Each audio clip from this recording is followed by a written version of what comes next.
નમસ્કાર દર્શક મિત્રો, મંતવ્ય ન્યૂઝના લોકપ્રિય કાર્યક્રમ મારો અવાજ સાથે હું છું હિનલ। કાર્યક્રમની શરૂઆત કરીએ।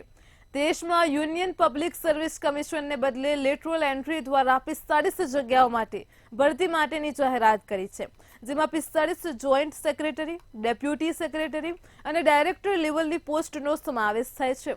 આ પદો ઉપર ભરતી વિવિધ મંત્રાલયોમાં સીધી રીતે કરાશે। આ ભરતીઓ અનુભવ અને કામના આધારે પણ કરવામાં આવશે અને તેની અરજીની પ્રક્રિયા પણ શરૂ થઈ ગઈ છે, જ્યારે વિપક્ષ એ મોદી સરકારના નિર્ણયનો વિરોધ કરી રહ્યો છે। 2019માં પણ પહેલીવાર પીએમ નરેન્દ્ર મોદીની સરકારે આ પદો પર સીધી ભરતી દ્વારા ભરતી કરી હતી। હવે ફરી તેનું પુનરાવર્તન થઈ રહ્યું છે અને આ જ મુદ્દે મંતવ્ય ન્યૂઝે ગુજરાતની જનતાના મંતવ્ય જાણવા માટે વિવિધ વિસ્તારોમાં ફરી હતી। સૌપ્રથમ અમદાવાદની જનતા પાસેથી જાણીશું કે આ મુદ્દે તેમનું શું કહેવું છે। રાજ્યની અંદર અને દેશની અંદર હવે ડોમેન એક્સપર્ટ તરીકે ડાયરેક્ટ ભરતી કરવાની વાત સરકાર કરી છે, પરંતુ આજે ભરતીથી નુકસાન કેટલું થશે, ફાયદો કેટલો થશે અને સાથે સાથે જે લોકો મહેનત કરી રહ્યા છે તેઓ શું માની રહ્યા છે। અમદાવાદના ઘણા બધા જાગૃત નાગરિકો આપણી સાથે છે, વિદ્યાર્થીઓ પણ આપણી સાથે છે। અચ્છા, એ જણાવશો કે જે પ્રમાણે સરકારે જે સીધી ભરતીની વાત કરી છે કે સચિવ હોય, અગ્ર સચિવ હોય, મોટા હોદ્દા ઉપરની વાત છે, ડાયરેક્ટ ભરતી યુપીએસસીની પણ જરૂર નહીં પડે, તો તમે શું માનો છો? મારા હિસાબથી આના ઉપર આપણે કંઈક ને કંઈક કદમ લેવું જોઈએ, કેમ કે જે આઈએસ આઈપીએસ છે એમને સૌથી પહેલો મોકો આપવો જોઈએ, કેમ કે એમના જોડે ગ્રાઉન્ડ લેવલનું એક એક્સપિરિયન્સ છે કે કઈ રીતે કામ કરાય। જે માણસો બિન અનુભવી છે, જેમના જોડે ગ્રાઉન્ડ લેવલનું એક્સપિરિયન્સ નથી, એ લોકો આવીને સીધા ઉપર હોદ્દા ઉપર બેસી જશે તો કઈ રીતે કામ કરી શકશે, કેમ કે એમને તો કંઈક વસ્તુ ખબર જ નહીં કે કઈ રીતે લોકોથી કામ કઢાવવાનું, કઈ રીતે લોકોથી કામ કરાવવાનું છે। તો જે પહેલાં જે ક્રાઇટેરિયા આપવું જોઈએ કે પહેલાં જેમને કહેવાય ને કે ઓપોર્ચ્યુનિટી આપવું જોઈએ, આઈએસ આઈપીએસ જે યુપીએસસી કરેલા એમને આલુ જેમ કે લાયકાતવાળા માણસો છે। અચ્છા, તો આજે નુકસાન કેટલું, કારણ કે આ દિવસ અને રાત યુપીએસસી માટે તૈયારીઓ ચાલતી હોય છે? નુકસાન તો ખાસું બધું છે ને, કેમ કે ખાલી એસસી એસટી છે, ઓબીસી છે, જનરલ કેટેગરીના લોકો છે, આટલા વર્ષોથી મહેનત કરે છે, આટલા અટેમ્પ્ટ આલે છે, છતાંય નહીં થતા હોય, એના પછી જે માણસો થઈ ગયો એના પછી પ્રમોશન ટાઈમ ટુ ટાઈમ ના મળે અને જે બિન અનુભવીને ઉપર બેસાડી દે તો કઈ રીતે કામ ચાલશે? એક કાર્યકાળ પણ એમનો પૂરો ના થઈ શકે, એના પછી કામ જ બરોબર ના થાય તો દેશ કઈ રીતે ચાલશે? આ તો એક મોટી વસ્તુ છે, આપણે એક સમસ્યા છે આપણે યુથને અંદરની, આપણે આગળ બતાવવું જોઈએ કે આ ગવર્મેન્ટનો વિરોધ કરવો જોઈએ આપણે। અચ્છા, તમે શું માનો છો કે જે પ્રમાણે યુપીએસસી વગર જ ત્યાં ભરતી કરવામાં આવે તો આપ જેવા લોકો જે મહેનત કરતા હોય છે એમને કેટલું નુકસાન જાય? નુકસાનમાં તો વાત કરીએ તો આજે હું છેલ્લા 7-8 વર્ષથી યુપીએસસીની તૈયારી કરું છું। હું છેલ્લા 4-5 વર્ષથી મારા ફેમિલીને મળ્યો નથી। જો સરકારના આવા નિયમથી ડાયરેક્ટ ભરતી કરવામાં આવે તો પછી આવી મહેનત કરવાનો કોઈ મતલબ નથી। ડાયરેક્ટ જ અમે પણ અમારા જો કોઈ ફેમિલીમાં કોઈ ઉપર અપગ્રેડ હોય જે પાર્ટી સાથે સંકળાયેલ હોય તો અમે બી ડાયરેક્ટ ભરતીમાં હોદ્દેદાર બની શકીએ છીએ, તો પછી આવી મહેનતના અમારું પરિણામ તો શૂન્ય જ છે। તો અમે આવા નિયમનો ચોક્કસપણે વિરોધ કરીશું। અમારી 7-8 વર્ષથી અમે જે મહેનત કરી છે એનું પાણી ફરી ગયું, આ તો એમ જ કહી શકીએ અમે, બીજું કંઈ નહીં। અચ્છા, 2019માં પણ આવી રીતે ભરતી કરેલી હતી, ત્યારે પણ અમુક લોકોને લાવવામાં આવ્યા હતા, એટલે કે શું પ્રકારનું સેટિંગ અને કૌભાંડ હોઈ શકે? હવે આ યુપીએસસી અને જીપીએસસી લેવલની એક્ઝામ ક્રેક કરવા માટે જેણે ક્રેક કરી હશે એમને જ ખ્યાલ હોય કે આની માટે એમણે કેટલી મહેનત કરી છે, કેટલું ત્યાગ કર્યો છે, ત્યારે આવી રીતે પદ ઉપર બેઠા છે। અને સરકારના આવા નિયમથી જો ડાયરેક્ટ જ ભરતી થતી હોય કે જેને કોઈ નોલેજ જ નથી કાયદા વ્યવસ્થા શું છે, તો આજે જાહેર જનતાને કોઈ તકલીફ પડી તો એમની પાસે જઈને શું રજૂઆત કરશે? એમને પૂરતું પોતાનું જ્ઞાન નથી તો એ જનતાને શું જવાબ આપશે એમને? જે આ નિર્ણય લીધો છે તે બહુ આકરો નિર્ણય લીધો છે, જેને લગતી સ્ટુડન્ટ બહુ બધા નુકસાન જ છે। સ્ટુડન્ટ વિરોધ કરશે, 100% વિરોધ કરશે। અચ્છા, જે પ્રમાણે વિરોધની વાત આવી કે વિપક્ષ પણ આ જે ડોમેન એક્સપર્ટ છે તેનો વિરોધ કરી રહ્યા છે, આપ શું માનો છો જે જનરલ કેટેગરી સિવાય એસસી એસટી ઓબીસી જે રિઝર્વેશનમાં છે એ લોકોને કેટલું નુકસાન જશે? સરકારશ્રીના કહેવા મુજબ લેટરલ એન્ટ્રી દ્વારા જે સંયુક્ત સચિવ હોય, જોઈન્ટ સેક્રેટરી હોય, નાયબ સેક્રેટરી હોય, એવા મોટા મોટા હોદ્દાઓ પર સરકારશ્રીના જુદા જુદા મંત્રાલયોના પર્યાવરણ વિભાગ હોય, ઉર્જા વિભાગ હોય કે કૃષિ વિભાગ હોય જેવા મોટા મંત્રાલયોમાં આ રીતે ડાયરેક્ટ ભરતી કરી 45 જણાની નિમણૂક કરવાની સરકારશ્રીએ જાહેરાત કરી છે અને તે ભરતી કરવા માટેની પ્રક્રિયા હાથ ધરી દેવામાં આવેલી છે.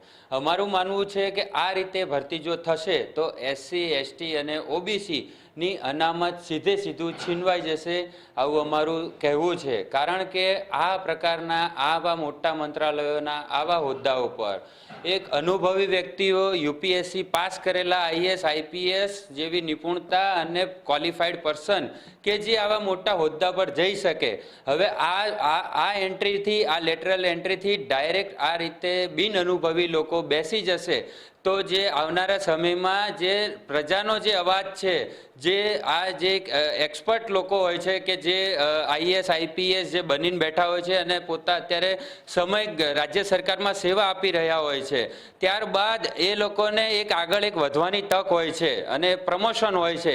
એ લોકોનું શું? એક અનુભવી વ્યક્તિ હોય તો એ કંઈક જાહેર જનતાની સેવા નિરાકરણ લાવી શકશે પ્રશ્નોનું. આવી રીતે ડાયરેક્ટ ભરતીથી બહુ મોટું નુકસાન એ આપણા દેશના બંધારણને પણ થઈ શકે તેમ છે. હમણાં પણ એક વાત ખાસ કરીને જોવા મળી કે સેબીના જે મોટા જે અધિકારી છે ડાયરેક્ટ આ રીતે જ આવેલા છે, એનો પણ મુદ્દો ઘણો બધો ઉઠ્યો છે. રાહુલ ગાંધી પણ એવું કહે છે કે આવી રીતે ડાયરેક્ટ ભરતી કરવામાં આવે તો આ પ્રમાણે કૌભાંડ થાય છે. ડાયરેક્ટ ભરતી કરવામાં આવે, સરકારશ્રીના જે કહેવા મુજબ કે એક્સપર્ટ ફિલ્ડના માણસો, ખાનગી ક્ષેત્રના માણસો જે આ બાબતનું નોલેજ ધરાવતા હોય તે લોકોની સીધી ભરતી કરી દેવી. એટલે એનો મતલબ એ જ થયો કે ખાનગી માણસોને આવા મોટા સરકારી હોદ્દા પર બેસાડી દેવા. એટલે આવનારા સમયમાં એક ખૂબ મોટા પ્રમાણના ભ્રષ્ટાચાર આચરવાનો હોય તેવું અમને લાગી રહ્યું છે. અચ્છા, તમે શું માનો છો કે જે પ્રમાણે ડાયરેક્ટ હોદ્દા ઉપર આપણે કોઈને બેસાડી દઈએ તો સામાન્ય લોકોનું કામ થાય કે ના થાય? ના થાય. આમાં ડાયરેક્ટ આપણે કોઈ બી અધિકારીને આટલો મોટો હોદ્દો હોય અને કોઈ બી જો માણસ એક્સપિરિયન્સ વગર બેસે કાં તો એ વસ્તુના નોલેજ વગર બેસે એ જગ્યા ઉપર તો પબ્લિકને ન્યાય મળી જ ના શકે સરખી રીતે.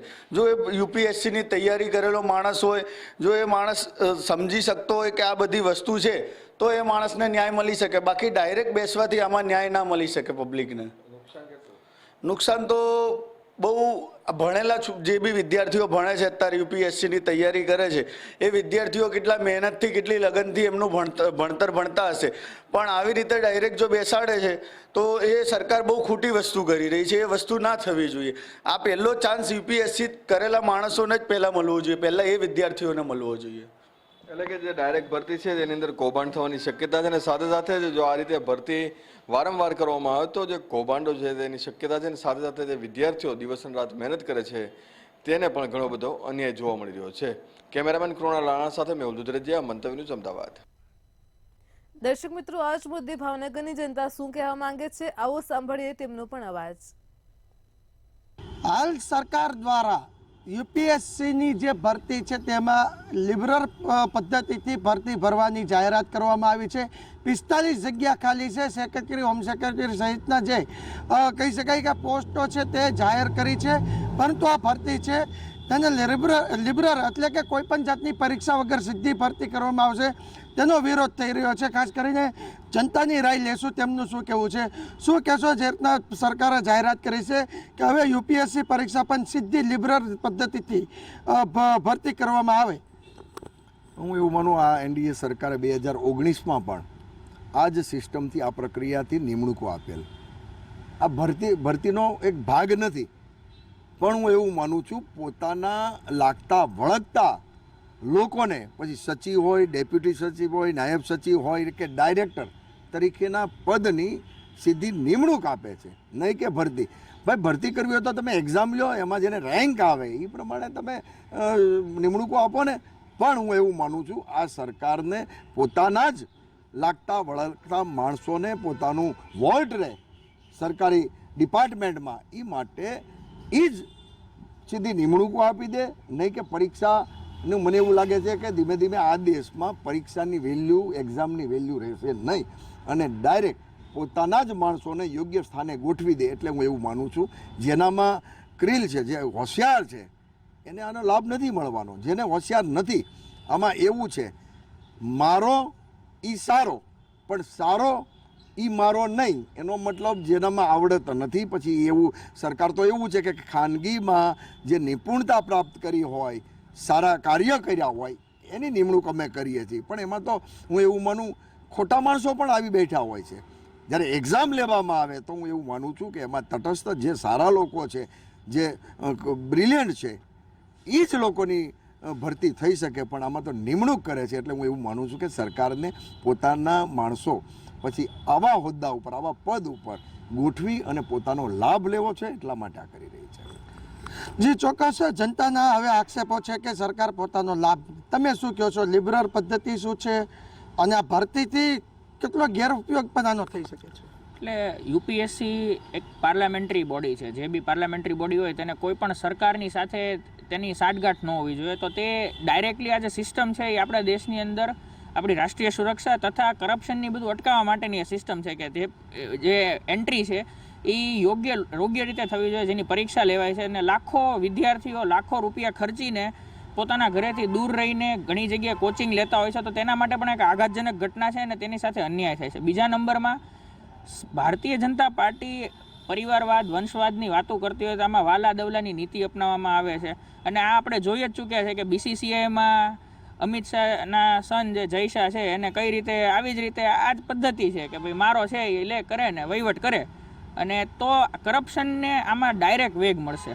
કારણ કે કોઈ બી જ્યારે પાર્લામેન્ટરી જે બોડી ઉપર એક પર્ટિક્યુલર માનસિકતાવાળા લોકો બેઠા હોય તો એ જ માનસિકતાને આગળ ધપાવે છે. ને આમાં કરપ્શન જે હમણાં હાલના તબક્કામાં જે બહાર આવ્યા છે એ પણ નહીં આવે. અને ક્યાંક ને ક્યાંક સરકારને એવું જ જોતું છે કે બધી જગ્યાએ અમારા જ માણસો હોય, એટલે જે આખી જે નેક્સસ ચાલે ને કરપ્શનનું એ મોટા પાયે એ લોકોને કરવું છે. એટલે વિદ્યાર્થીઓને પણ અન્યાય થાય છે અને આપણી રાષ્ટ્રીય સુરક્ષા તથા દેશના જે તિજોરી છે તેની ઉપર પણ સરકારની કંઈક નજરો એવું અમને લાગી રહ્યું છે. ખાસ કરીને જે વિદ્યાર્થીઓ છે તે યુપીએસસીની તૈયારી કરતા હોય છે, ઘણાનો ગોલ હોય કે યુપીએસસી પાસ કરવી. તમારા અંદાજે દેશભરની અંદર આવા વિદ્યાર્થીઓ કેટલી મહેનત એને કરવી પડતી હોય છે અને જ્યારે આવી રીતના ભરતી થાય તો તેની માનસિકતાને શું અસર પડે? બિલકુલ, લાખોની, હું તો કહું કરોડો વિદ્યાર્થીઓ, કારણ કે સ્ટુડન્ટ આ દેશની અંદર જેવો ભણીને બહાર નીકળે છે તો તેનો એક ગોલ હોય છે કે આપણે સારી નોકરી, કારણ કે પ્રાઇવેટ સેક્ટરમાં એટલો બધો પગાર ધોરણ પણ નથી હોતું. અને ક્યાંક ને ક્યાંક જગ્યાએ વિદ્યાર્થીઓને અમુક જેટલું જે પ્રાઇવેટ સેક્ટરમાં નોકરી કરે છે લોકોને એટલું એક માન સન્માન નથી મળતું. એક પ્રેસ્ટિજિયસ જોબ તરીકે યુપીએસસી ક્લાસ 1, ક્લાસ 2 કોઈ બી પરીક્ષાને જોવામાં આવે છે. તો બહોળો વર્ગ જે કહીએ ને આપણે 60 થી 70% વિદ્યાર્થીઓ તે આવી બધી પરીક્ષા માટે દિન રાત મહેનત કરે છે અને પેપર પણ ફૂટે છે, ઘણું બધું થાય છે. પણ એ પદ્ધતિને સુધારવાના બદલે કે ભાઈ ડાયરેક્ટ એન્ટ્રી આપણે કરીએ, લેટરલ એન્ટ્રી જેને કહેવામાં આવે છે, કે કોઈ એક જણો છે તે એક ડિપાર્ટમેન્ટમાં કામ કરે છે તો એને આપણે ઇન્ટરવ્યૂ લઈને કે ગમે એ રીતે આપણે ડાયરેક્ટલી એને એન્ટ્રી આપી દઈએ તો આનાથી લાખો કરોડો વિદ્યાર્થીઓને નુકસાન થાય છે. કારણ કે એ લોકોનું જે એમ હોય છે કે કંઈક આપણે દેશ માટે કરવું છે. ખાલી એવું જ નથી હોતું કે આપણે પગાર સારો જોઈએ છે કે કોઈ સારી પોસ્ટે રહેવું, પણ દેશ માટે કંઈક કરી ચૂકવા માટેના લોકો જે છે, બ્રિલિયન્ટ સ્ટુડન્ટ છે, તેની સાથે બહુ અન્યાય થાય છે. અને તે જ લોકો આજે દેશ છોડીને વિદેશમાં જાય છે અને ત્યાં એ લોકો પોતાની સ્કિલને લીધે એ બીજા દેશનું પણ ભલું થાય છે. એની સામે આપણા દેશને બ્રેન ડ્રેનનું એ નુકસાન છે અને આપણે આપણા દેશના યુવાનો સાથે આપણું દેશનું જે ભવિષ્ય છે તેની સાથે અન્યાય કરીએ છીએ. ખાસ દેશના અનેક યુવાનો સાથે અન્યાય થાય છે. તમે શું કહેશો કે આ જે પદ્ધતિ છે એ ભ્રષ્ટાચારમાં આવશે ખરી? યુપીએસસી એક એવી વસ્તુ છે કે જે વિદ્યાર્થી હોય એનો પોતાની જિંદગીનો ગોલ હોય છે કે ભાઈ મારે યુપીએસસી પાસ કરી અને ક્લાસ 1, ક્લાસ 2 ઓફિસર બનવું છે. દિવસ રાતની મહેનત, સતત કોચિંગ, પોતાના વતનથી બીજા વતનમાં દૂર જવાનું, આ બધી પ્રક્રિયામાં બિચારા રાત દિવસ જ્યારે એક કરતા હોય છે અને ત્યારે સરકાર જો આવી જ રીતે સીધી ભરતી કરશે તો હું માનું છું કે દરેક વિદ્યાર્થીઓને પોતાને અન્યાય થશે. આ બારામાં સ્પષ્ટપણે એવું માનવું છે કે યુપીએસસીની અંદર કોઈ પણ જાતની આવી રીતે લિબરલ એક્ઝામ ન હોવી જોઈએ. જેનામાં સ્કિલ છે, જેનામાં ટેલેન્ટ છે એ વિદ્યાર્થીઓ પોતાની તાકાતથી જ યુપીએસસી પાસ કરી અને ઓફિસર બનશે. તો સ્કિલની વાત આવે છે, પરંતુ રાહુલ ગાંધીએ એવું પણ વિરોધમાં દર્શાવ્યું હતું. માત્ર રાહુલ ગાંધીના વિરોધ પક્ષનો એવો આક્ષેપ છે કે સરકાર ઓબીસી, એસસી, એસટીની અનામત છીનવવા માટે આ પદ્ધતિઓ છે તે લાવે છે અને ધીમે ધીમે આ બધી જગ્યાએ લાગુ કરી દેશે. તમે શું કહો છો? જી ચોક્કસપણે 100% સાચી વાત છે રાહુલ ગાંધીજીની. કારણ કે કોઈ પણ સરકારી ભરતીમાં ફરજિયાત અનામત લાગુ હોય છે, પરંતુ ખાનગી ભરતીઓમાં અનામત લાગુ કરવામાં આવ્યું નથી. માત્ર ને માત્ર એસસી, એસટી, ઓબીસી વર્ગને અન્યાય કરવા માટે અને તે વર્ગ આગળ ન આવે તે માટે આ ભાજપ સરકાર દ્વારા ખાનગીકરણની નીતિ અપનાવવામાં આવી રહી છે, તેમાં પણ દેશની સર્વોચ્ચ જે પરીક્ષા કહેવામાં આવે છે તે યુપીએસસીની એક્ઝામ લીધા વગર જ્યારે આ રીતની ભરતીઓ કરવામાં આવતી હોય ત્યારે માત્ર દેશના છેવાડાનો નાનામાં નાનો માણસ કઈ રીતે આગળ ન આવી શકે ત્યાં ભાજપ સરકારે દેખાઈ આવે તે રીતે સ્પષ્ટપણે અનામત ઉપર એક તરાપ મારી હોય તેવું દેખાઈ રહ્યું છે. તો ખાસ અનામતને પણ ક્યાંક ને ક્યાંક અનામતની જે જોગવાઈ હોય છે તેને પણ ઘણી વધે છે. આપણે ફરી વખત પ્રકાશભાઈ તમને પૂછીશ કે જે વિદ્યાર્થીઓ છે ભારતનું ભવિષ્ય કહી શકાય, આવી પરીક્ષા પદ્ધતિથી આ ભારતનું ભવિષ્ય વિદેશ તરફ જશે અને એને જ લઈને દેશને શું નુકસાની થઈ શકે? તમને કહું, ભારતના અનેક બ્રિલિયન્ટ સ્ટુડન્ટો જે આઉટ ઓફ કન્ટ્રીમાં, પછી અમેરિકા હોય, યુકે હોય, બીજા દેશમાં ગયા છે અને ત્યાં સારામાં સારી પોસ્ટ ઉપર અત્યારે એ દેશનું નામ ઉજળું કરી રહ્યા છે. પણ એ બ્રિલિયન્ટ કોના છે? એ ભારત દેશનું ક્રીમ છે. એને ક્યારે જવું પડે છે? જ્યારે આ પદ્ધતિથી ભરતી નહીં પણ નિમણૂક કરવામાં આવે છે એટલે ખાનગીકરણને પ્રોત્સાહન આપે છે અને આપણે સરકારીને ડાઉન કરી રહ્યા છીએ. એટલા માટે હું એવું લાગુ આપણું ક્રીમ આઉટ ઓફ કન્ટ્રી એટલે આપણું હુંડિયામણ પણ હું એવું માનું છું ઘણું ઓલું થાય છે. ત્યારે દુઃખ સાથે કહેવું પડે કે આપણા વિદ્યાર્થીને વિદેશમાં જવું પડે છે. એનું કારણ પણ આ ભારતીય જનતા પાર્ટીની સરકારની જે નીતિ છે એ હંમેશા તફાવતવાળી રહી છે, ભેદભાવવાળી રહી છે. એના કારણે આપણા વિદ્યાર્થી બહાર જતા રહે છે અને ભારતનો હમણાં વાત કરી કે ભારતના લોકોના એમાં ખાસ એના સંતાનોને એક ગોલ હોય છે અને આ દેશની સર્વોચ્ચ 1-2 એક્ઝામો છે એની એ એક્ઝામ છે. એ એક્ઝામ પાસ કરે એટલે સ્થાન પ્રાપ્ત કરાવવા હોય ત્યારે આ સ્થાનને હું પ્રાપ્ત કરવા માટે ડાયરેક્ટ નિમણૂકો કરી દે અને એક્ઝામ ન લે તો સ્પષ્ટપણે એવું લાગે છે કાંઈક ને કાંઈક આપણે વિદ્યાર્થી સાથે અન્યાય કરી છે અને એના કારણે અનેક વિદ્યાર્થીઓ સુસાઇડ પણ કરે છે અને અનેક વિદ્યાર્થી આઉટ ઓફ કન્ટ્રી જઈ રહ્યા છે. વિદ્યાર્થીઓ સુસાઇડ કરે છે, અનેક મુદ્દા. હવે આપણે ફરી વખત કિશનભાઈ સાથે વાત કરશું.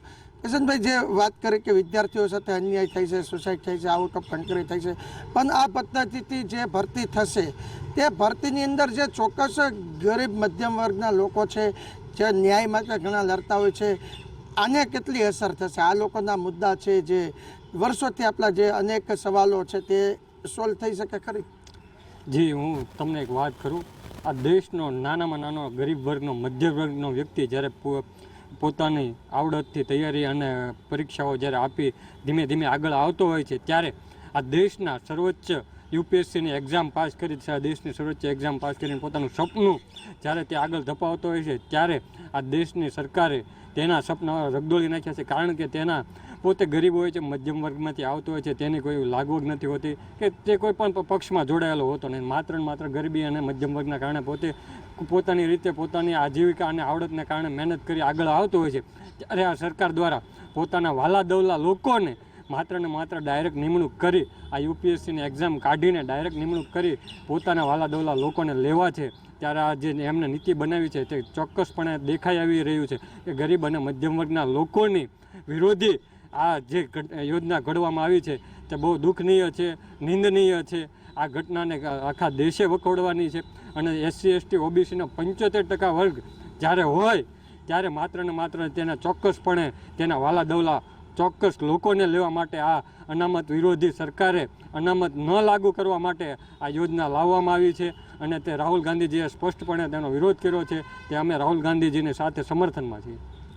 ચોક્કસ. બીજી એક પણ એવી વાત છે કે RSSના જે લોકો છે ને RSS યુક્ત હવે યુપીએસસી બનશે તેવા પણ આક્ષેપો છે. શું કહે? ભૂતકાળમાં પણ આવી અનેક ઘટનાઓ બનેલી છે. 2019માં આ જ રીતે રાષ્ટ્રીય સ્વયંસેવક સંઘના જેટલા સરસંઘચાલક છે, શાખાના જેટલા કર્મચારી છે, શાખામાં જે માને છે એ લોકોને ડાયરેક્ટ ભરતી ટોપ લેવલથી માંડી અને બોટમ સુધી આપવામાં આવેલી છે. ખાસ કરીને ભાવનગરની જ વાત કરીએ તો મ્યુનિસિપાલિટી કોર્પોરેશનમાં આની પહેલાં RSSના ભારતીય જનતા પાર્ટીના જેટલા કાર્યકરો હતા એ બધાની સીધી ભરતી કરેલી જ છે, જેને બધા મામકા કાંડ કહે છે. આ જ રીતે અમદાવાદ મ્યુનિસિપાલિટીમાં, અમદાવાદ કલેક્ટર ઓફિસમાં બધી જગ્યાએ વાલા દવલાની નીતિ રહી અને ડાયરેક્ટ ભરતી કરવામાં આવે છે. તો ખાસ આ જનતાના જે આક્ષેપો છે, જનતાનું જે મંતવ્ય છે તે આપણે જોયું કે અનેક જે રીતના સરકારની જે આ ભરતી છે તેને લઈને અસર પડી શકે છે. સ્કિલ ડેવલપમેન્ટની કોઈ પણ જાતની ઉણપ નહીં રહી, સ્કિલ ડેવલપમેન્ટની કોઈ માન્યતા નહીં રહી. જે ભરતી થશે તેની અંદર ભ્રષ્ટાચાર પણ થશે. RSSની પણ વાત આવી. ઓબીસી SC STના જે અનામત છે, 75 લોકો જે ઓબીસી SC ST સમાજના લોકો છે તે લોકોની ભરતી થવી જોઈશે, તેની પણ અંદર વાલાદવલાની નીતિ આવશે. પરંતુ ક્યાંક ને ક્યાંક લોકોની સાથે વિરોધ પક્ષનો પણ એટલો વિરોધ છે. હવે જનતા પણ ધીમે ધીમે જાગૃત થઈ રહી છે જે આ ભરતી છે તેના વિરુદ્ધ માટે. પરંતુ જોવાનું રહ્યું કે સરકારે અગાઉ તો આ 2019માં આ રીતના ભરતી કરી હતી, પરંતુ હવે UPSCની જે ભરતી છે એટલે લિબરલ પદ્ધતિથી થશે કે નહીં, અને જો થશે તો દેશની જનતા અને વિરોધ પક્ષ આને લઈને કેવો વિરોધ કરશે, અથવા તો સરકાર છે તે પોતાનો નિર્ણય છે તે બદલવા મજબૂર થશે કે નહીં, તે આવનારા સમયમાં ચોક્કસ જોવાનું રહ્યું. હિરેન ચૌહાણ, મંતવ્ય ન્યૂઝ, ભાવનગર. દર્શક મિત્રો, મારો અવાજમાં હાલ આટલું જ. કાલે ફરી મળીશું એક નવા મુદ્દા સાથે, તમારા અવાજ સાથે. ત્યાં સુધી જોડાયેલા રહો મંતવ્ય ન્યૂઝ સાથે. નમસ્કાર.